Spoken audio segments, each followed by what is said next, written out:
ওকে, তো আজকে দেখাবো কি করে একটা ডেট আছে, এই ডেটটাকে ডে, মান্থ এবং ইয়ার এই তিনটা আলাদা করা যায় কোনো ধরনের ফর্মুলা ব্যবহার না করে। তো প্রথমেই আমি এই সেলের সম্পূর্ণ কপি করে এখানে একবার পেস্ট করলাম এবং এখানে একবার পেস্ট করলাম।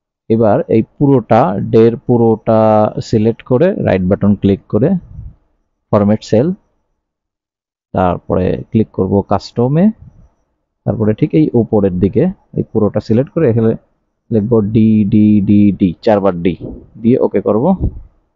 এইবার এর পরেরটাও সেম একইভাবে রাইট বাটন ক্লিক করে ফরম্যাট সেল, কাস্টম, এখানে লিখবো এম এম এম এম, ওকে।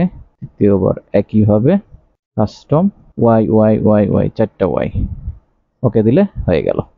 কোনো ধরনের ফর্মুলা ব্যবহার না করে খুব সহজে এই তিনটা জিনিস আলাদা করা হলো।